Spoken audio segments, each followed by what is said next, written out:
Queridos, mais uma vez, boa noite. Sempre uma alegria estarmos aqui para ouvirmos a voz do Senhor juntos. E hoje, nesse dia mais que especial, né? Esse Dia das Mães. Eu acredito que todos souberam o que aconteceu com o Vinícius, né? Ele passou por um acidente de trânsito e, por graça de Deus, ele está bem, né? Teve prejuízo financeiro, mas Deus há de restaurar em nome de Jesus. E com certeza fica um trauma, né, emocional, psicológico. E aí eu conversei com ele, falei, não, fica em casa pelo menos um domingo, sem a obrigação de estar lá, e Deus nos conduz, e sem você lá vai ser bom, eu acho, você tirar pelo menos um final de semana, né, descansar a mente. Coloque o nosso pastor em suas orações, tá, irmãos? Deus foi bom para com ele, mas ore por ele sempre, não só nesse momento, né? Se possível, mande uma mensagem, visite, demonstre acolhimento como ele demonstra sempre, né? Com todos nós, né? Vamos honrá-lo nesse momento. Meus queridos, hoje é Dia das Mães, né? E a gente tenta expressar o amor para aquelas que amamos, das mais diversas maneiras possíveis. E eu estava brincando com a Sinara, né, e ela perguntou o que eu ia dar de Dia das Mães para ela. E aí eu comecei a apontar alguns presentes que eu já tinha dado a ela em outras ocasiões, né? Eu falei, não, já te dei isso. Mas ela falou, não, quero mais. E de certa forma, todos nós, em alguma área da vida, nós somos insaciáveis. A gente sempre tem alguma lista de desejo.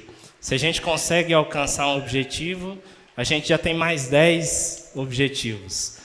A meta é dobrar a meta, né? Se a gente alcança a meta, a gente já quer alcançar mais novos horizontes. E eu fiquei pensando nisso, na nossa vida como cristãos, como servos do Senhor, nas coisas que nós almejamos. E eu fui confrontado, e é por isso que eu gostaria que nós meditássemos juntos nessa noite sobre isso. E talvez não vai ser um tema específico para mães, mas Deus falou muito ao meu coração quando eu pensei nisso. Quando eu fui pensar na minha lista de coisas que eu desejo, das coisas que eu busco, que eu luto por elas, eu percebi que na minha lista não estava ser cheio do Espírito Santo. E talvez, se você for sincero, há muito tempo você não ora por isso, pedindo que nós sejamos cheios do Espírito Santo. E a palavra do Senhor diz que nós somos habitação do Espírito Santo, templo, casa de Deus, morada do Espírito Santo do Senhor. E eu me vi então numa controvérsia, porque se eu sou habitação do Espírito Santo de Deus, é incoerente que a minha vida, que tudo que eu faça não reflita o Espírito Santo de Deus. A gente produz o que a gente tem, a gente oferece, a gente dá, a gente gera o que nós temos dentro de nós.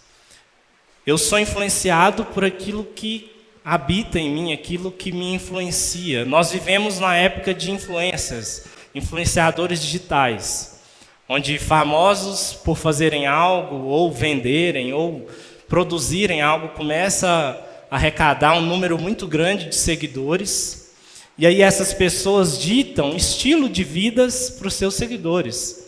O que vestir, o que comer, a rotina do seu dia a dia, aonde frequentar, que música assistir. Esses dias eu estava vendo uma influencer, né, que tornou-se uma profissão. E aí ela falou que foi comprar uma roupa e a roupa era cara. E aí ela falou assim para o vendedor, não, eu posso te pagar com arroba? E aí, o que é isso, arroba? Não, é que eu sou famosa, eu tenho tantos seguidores, eu vou marcar a sua loja no meu Instagram, arroba tal, e vai ser o meu pagamento, você vai ter muitas visualizações. Então, eu me vi confrontado se o meu estilo de vida ele é influenciado pelo Espírito Santo de Deus. Se o modo que eu me porto como pai, e aí nós podemos aplicar isso às nossas mamães. Você é uma mamãe que é influenciada pelo Espírito Santo de Deus, as suas obras refletem, como mãe, o Espírito Santo de Deus na sua vida. Nós, como filhos, como profissionais, como amigos, como irmãos. E aí eu gostaria que pensássemos um pouquinho sobre isso nessa noite. Quando nós estamos cheios do Espírito Santo, como nós cantamos aqui, o que isso gera? Quais são os nossos atos? O que a gente produz? Qual é a nossa atitude quando nós estamos cheios do Espírito Santo? E eu gostaria de que pensássemos nisso, olhando um pouquinho para o livro de Atos, Atos dos Apóstolos, capítulo 4. Atos dos Apóstolos, capítulo 4, a partir do versículo 7, eu leio na NVI. Diz assim: mandaram trazer Pedro e João. Quem mandou trazer? O Sinédrio, a cúpula religiosa de maior importância daquela época, que tinha autoridade para julgar, para proferir sentenças e comandar, então, as questões não só religiosas, mas misturando com coisas políticas. Pedro e João estão diante deles.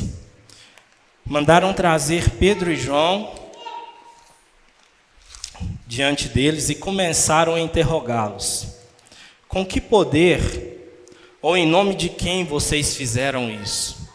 O que eles fizeram, nós vamos meditar, está relatado no capítulo 3, que é aquela cura de um aleijado que era colocado à porta do templo todos os dias. Então eles estão questionando eles, com que poder ou com que autoridade, em nome de quem vocês fizeram isso? Então Pedro, cheio do Espírito Santo, disse-lhes: autoridades e líderes do povo, visto que hoje somos chamados para prestar contas de um ato de bondade em favor de um aleijado, sendo interrogados acerca de como ele foi curado, saibam os senhores e todo o povo de Israel que por meio do nome de Jesus Cristo, o Nazareno, a quem os senhores crucificaram, mas a quem Deus o ressuscitou dos mortos, este homem está aí curado diante dos senhores. Este Jesus é a pedra que vocês construtores rejeitaram e que se tornou a pedra angular. Não há salvação em nenhum outro, pois debaixo do céu não há nenhum outro nome dado aos homens pelo qual devamos ser salvos. Vendo a coragem de Pedro e de João, e percebendo que eram homens comuns e sem instrução, ficaram admirados e reconheceram que eles haviam estado com Jesus. Meus queridos, Pedro e João estão diante de um julgamento por terem feito um ato de bondade. O capítulo 3 nos narra a história desse aleijado, um homem que todos os dias era colocado à porta de um templo, uma das portas do templo chamada Formosa, e ali ele pedia esmola. E diz o texto que Pedro e João estavam indo ao templo orar quando foram abordados por esse mendigo aleijado, na esperança de receber ouro, prata, dinheiro. Mas então Pedro olha fixamente para ele e lhe dá atenção. E aqui eu já quero trazer o primeiro ponto para a nossa reflexão. Quando nós estamos cheios do Espírito Santo de Deus, nós somos instrumentos nas mãos do Senhor. Nós somos, como canta a música, ponte, um farol que ilumina. Nós somos usados pelo Senhor. Mas antes que o milagre aconteça, ele para diante do aleijado e ele lhe oferece atenção. Ele olha para ele. E é interessante pensarmos que quando estamos vazios do Espírito Santo de Deus que nos conduz, quando a nossa carne é que tem ditado o nosso estilo de vida, nós perdemos a sensibilidade. Nós nos tornamos indiferentes à dor daquele que está do nosso lado, daquele que está solicitando ajuda.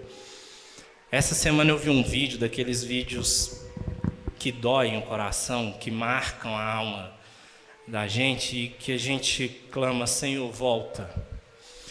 Um grupo de jovens filmando um rapaz meia idade, e você vê que a fisionomia dele, sabe quando você percebe que a pessoa é sofrida pela vida? As marcas de expressão do rosto já demonstravam o sofrimento de vida dele, faltando alguns dentes, pessoa com dificuldade de falar, humilde, pobre. E aí esse grupo de jovens fala, filmando ele, fala assim: conta a sua história. Por que você está aqui no Rio de Janeiro? E aí ele fala assim: eu vim trabalhar, eu vim descarregar um caminhão de fruta aqui no Ceasa, e aí eu trabalhei e o motorista falou que ia abastecer o caminhão e foi embora, e me deixou aqui. E eu estou aqui há 8 meses na rua, porque eu não sei ligar para ninguém, eu não sei o telefone de ninguém, eu não sei ir embora. E eu fiquei pensando, queridos, nesses 8 meses, o quanto de gente que esse homem abordou dentro do Ceasa, nos órgãos públicos, nas ruas, simplesmente querendo uma passagem para ir embora lá para o Pará. Uma coisa tão simples, mas o tanto de gente que ele se tornou invisível para essas pessoas. Pessoas que passaram por ele e foram indiferentes à sua dor. Esse homem, o capítulo 4, versículo 22, diz que ele já tinha mais de 40 anos de vida, o aleijado. Quantas pessoas passaram pela porta do templo e sequer olharam para ele?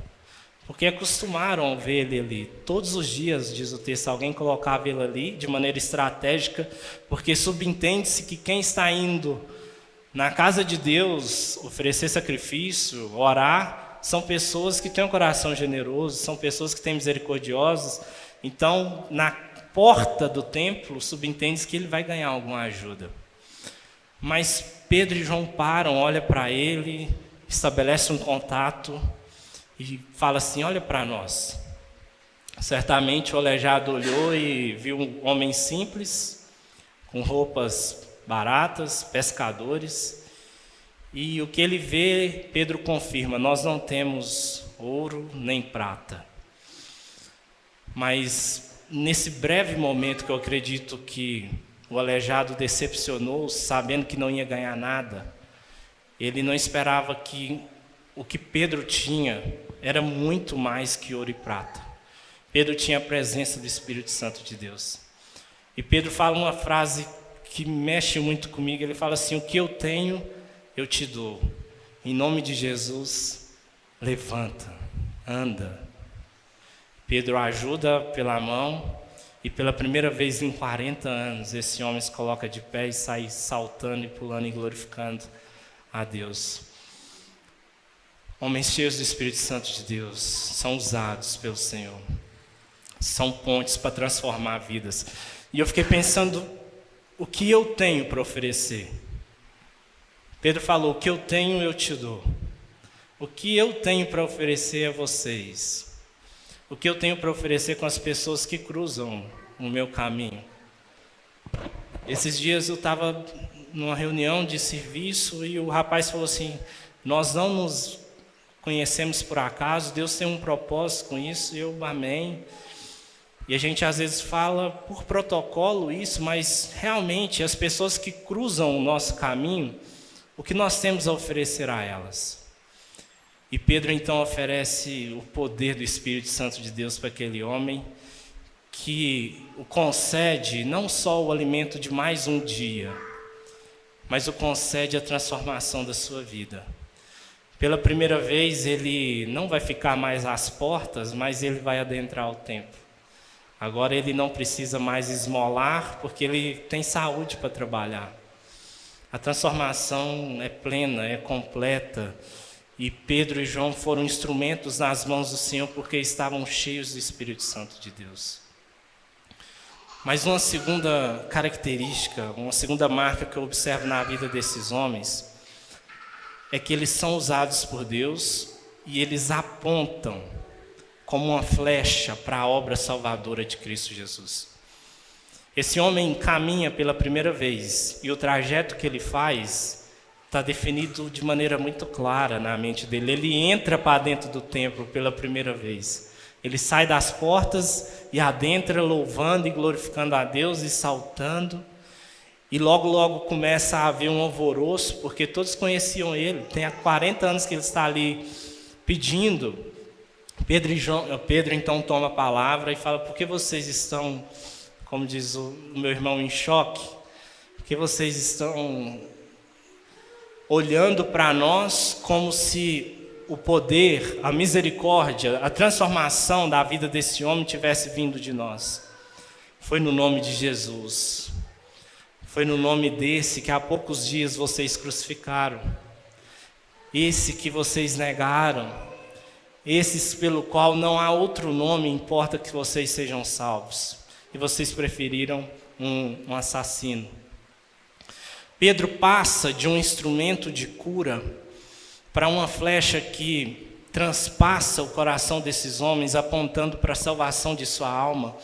Porque o Vinícius gosta muito de falar isso. Deus, ele não faz uma separação entre cuidar de nós, cuidar do nosso corpo, cuidar de todas as nossas necessidades e cuidar da nossa alma.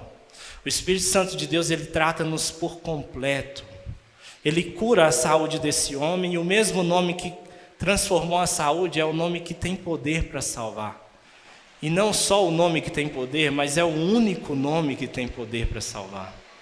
E diz o texto que quase 5.000 homens se arrependem, creem no anúncio de Pedro. E isso então gera um reboliço ali, uma indignação nos mestres religiosos, e eles começam então a investigar, a saber o que estava acontecendo, e decidem prender Pedro e João, e no outro dia o levam a julgamento. Meus queridos, a nossa vida cheia do Espírito Santo, ela tem que apontar para a obra salvadora de Jesus. Nós podemos fazer o bem e devemos fazer o bem. Devemos alimentar, devemos cuidar, aquecer e nos esforçar com tudo que temos para suprir as necessidades básicas de todos nós e de todos aqueles que se achegam a nós. Mas nós não podemos esquecer jamais de apontarmos para a salvação de Cristo Jesus. Porque no final, a vida é um sopro. Um dia nós estamos trabalhando bem, cuidando das nossas vidas, comemorando o Dia das Mães, e no outro dia, em um instante, como aconteceu com o Vinícius, nós estamos capotando o carro, e pode ser que seja a última vez. E quando nós pensamos na brevidade da vida, quando nós pensamos o quão nós somos fracos, e aí nós precisamos lembrar que a nossa alma é eterna, e em que ela está se apegada? Em quem ela está se apegada? Porque isso aqui tudo pode passar como um sopro. E o Espírito Santo de Deus nos enche ao ponto de que a gente proclama essa verdade de que Cristo salva. Só Ele salva. Não há outro nome, não há outro caminho, não há atalhos. E Pedro anuncia essa verdade com coragem. Com coragem. Essa é a terceira marca. O Espírito Santo nos reveste coragem. Meus queridos, eles estão diante do Sinédrio, 70 homens que têm poder para decidir entre a vida e a morte deles. E eles estão revestidos de uma autoridade dada pelo próprio Espírito, cumprindo a profecia de Jesus, relatada em Lucas, que quando eles estivessem diante das autoridades, que eles não precisariam temer, porque o Espírito Santo de Deus colocaria a palavra na boca deles. Revestidos de coragem, eles não têm medo do que o Sinédrio pode falar. O Sinédrio o ameaçam a eles para que eles parem de proclamar o nome de Jesus, e eles então, com coragem, autoridade e poder, sendo homens simples, homens sem estudos, batem de frente pelo poder do Espírito com os 70 estudiosos, ricos, religiosos da época. E eles decidem então obedecer a Deus e não temer as ameaças do Sinédrio. Nós lembramos de vidas que estiveram diante da escolha entre a vida e a morte por renunciar ao nome de Cristo Jesus. Lembramos de Daniel, que não deixou de orar quando na iminência de ser jogado na cova dos leões. Seus amigos, que não se dobraram diante de outro Deus e foram lançados na fornalha. E esse Pedro, que há poucos dias atrás negou Jesus com a sua própria boca. Com medo, ele negou conhecer Jesus, negou andar com Jesus, e agora o próprio Pedro está revestido de autoridade e poder, porque o Espírito Santo reveste de coragem, queridos. E nós vivemos em um país em que nós temos a liberdade de adorar o Senhor de portas abertas, e por graça dele, tomara que a gente nunca tenha que seja submetido a uma situação de vida ou morte por confessarmos o nome do Senhor. E talvez a gente tenha essa convicção no nosso coração: não, eu jamais negarei a Jesus, por ele eu morro. O Coliseu não parou a igreja, a gente canta, né? Os leões não pararam a igreja. Quantos mártires estiveram diante da vida e da morte por uma simples renúncia. Mas a verdade é que quando eu pensei na coragem deles, eu me vi como um covarde, porque muitas vezes eu nego a presença do Espírito Santo na minha vida por coisas muito mais banais que a vida e a morte. Eu nego ao Senhor quando eu não tenho coragem, às vezes, de dizer não para um convite que eu sei que o nome do Senhor não será honrado naquele local. Eu sou um covarde quando eu frequento, participo de coisas que, se eu for honesto comigo, eu sei que eu não estou produzindo frutos do Espírito Santo ali. Eu nego ao Senhor quando o que eu ouço, quando o que eu falo, quando o que eu vejo, se eu for honesto, não reflete a imagem de Cristo. E para isso é preciso coragem, não se enganem, queridos. Eu já me envergonhei de Jesus. Certa vez eu era adolescente e eu estava indo para a escola, não, para a igreja, né? E aí na época não tinha celular, a Bíblia era a Bíblia raiz mesmo, né? Aqueles livrões debaixo do braço, e eu estava indo para a igreja e lá na frente eu vi uns colegas meus de escola, né? E aí eu com a Bíblia, eu freiei os meus passos, fui bem lento, procurei outro caminho, com vergonha de que eles me vissem com a Bíblia na mão. E hoje eu penso que quando Jesus ele passa por toda a humilhação por nós, e hoje nós celebraremos esse momento, quando ele tem seu rosto cuspido, quando ele é zombado por um grupo de soldados, quando ele passa todo o caminho da cruz, e eu penso que no coração dele, ele tinha meu nome. E ele pensava que não tinha vergonha de estar passando aquilo por mim. Coragem. Coragem que vem com o Espírito Santo de Deus nas nossas vidas. Coragem para nós sermos capazes de morrer para Jesus, se for preciso. Como acontece hoje em dia em alguns países.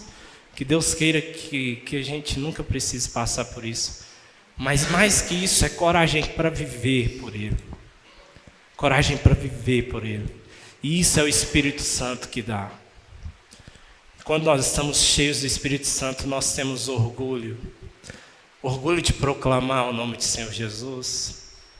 Eu não sei se você já esteve perto de alguém cheio do Espírito Santo de Deus, e não gasta muito tempo para você perceber que aquela pessoa é cheia do Espírito Santo de Deus.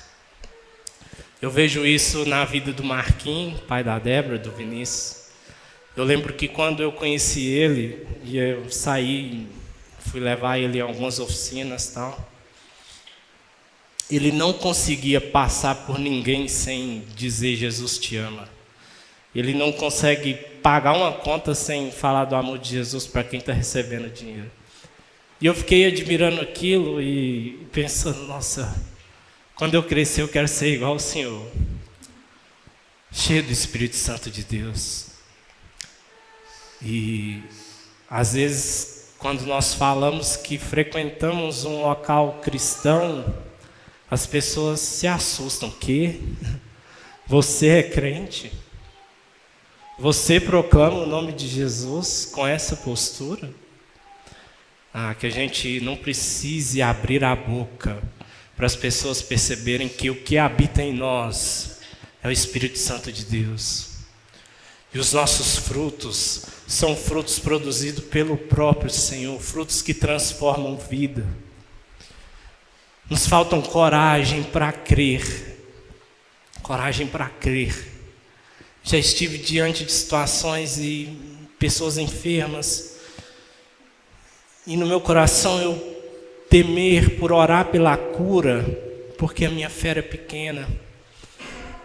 Mas Deus não mudou, queridos. Que Deus nos encha ao ponto de sermos usados por Ele em qualquer circunstância. Deus é poderoso para curar ainda. Deus pode usar a minha e a sua vida para levantar alguém e falar, em nome de Jesus, levanta. Que Deus nos dê essa coragem, essa ousadia. E às vezes nós arrumamos desculpas teológicas e nos encostamos em muletas, pensando que os dons de Deus cessaram, os tempos são outros. E é claro que o Senhor é soberano, Ele cura quem, como e quando Ele quiser. E é claro que o início da igreja primitiva, Deus usou de forma tremenda com um propósito para que a palavra do Senhor seja espalhada até os confins da terra. Mas Ele ainda é Deus. O Espírito Santo ainda habita em homens. Homens como Pedro, que negou Jesus e agora está sendo instrumento para transformar vidas. E Deus pode nos usar. Que em nome de Jesus, no topo da nossa lista de desejos, no topo da nossa lista de propósitos, de metas, esteja que nós sejamos cheios do Espírito Santo de Deus. Vidas que são usadas por Ele. Vidas que anunciam como flecha que Jesus salva. Revestidos de coragem para a honra e glória dele em nome de Jesus. Vamos orar?